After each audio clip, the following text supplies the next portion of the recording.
Thank you. Arvindji Desai देखील आमच्यासोबत जोडलेत. 2 षटकांचा सामना असणार आहे आणि गोलंदाजीसाठी जर तुम्ही पाहिलं या वर्षीच्या हंगामामध्ये ज्या खेळाडूच्या नावाची चर्चा अखंड पश्चिम महाराष्ट्र आणि संपूर्ण टेनिस बॉल क्रिकेट विश्वामध्ये राहिली तोच गोलंदाजीसाठी नाव आहे निलेश. गोलंदाजी मार्कवर आपल्याला पाहायला मिळत आहेत. पहा एक षटकावर रिझन मध्ये चेंडूला घेऊन काढलं जाते. क्षेत्ररक्षक आहेत. फेकी उत्कृष्ट झाली आहे. पहा चांगलं क्षेत्ररक्षण झालंय. फेकी थोडीशी अस्ताव्यस्त पाहायला मिळाली. 2 धाबा लगेच सिंगलला डबल मध्ये कन्वर्ट केलंय. दिवसा ढवळ्या इथे धाबांची चोरी मात्र नक्कीच केली जाते. 4 चेंडू आणि 6 धाबांची गरज जिंकण्यासाठी असणार आहे.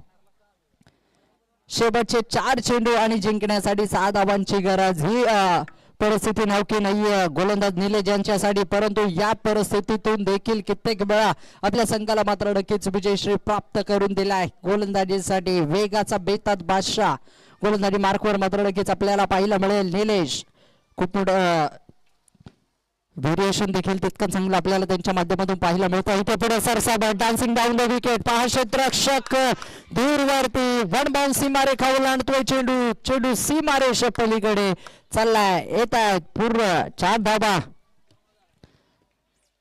नाईक चषक ब्रँडेड चौकार आपल्याला पाहायला मिळतोय. मोक्याच्या क्षणी मोठा स्ट्रोक मैदानाच्या आतमध्ये पाहायला मिळतोय. बॅटिंगसाठी एका बाजूला सर्जेराव, दुसऱ्या बाजूला साहिल आपल्याला पाहायला मिळतील. शेवटचे 3 चेंडू आणि 2 धावांची गरज. कंपल्सरी चेस हा स्पर्धेचा नियम असणार आहे.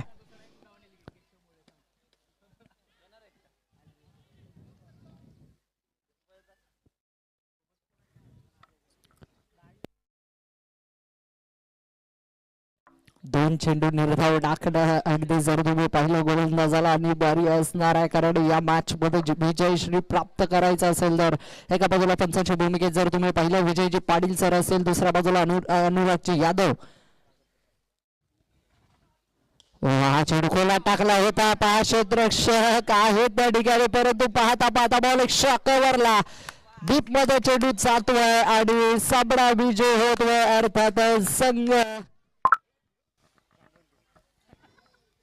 श्री संभाव्य स्पोर्ट्स कांडवण हा संघ मात्र नक्कीच विजय होतोय. विजयी संघाचा हार्दिक हार्दिक हार्दिक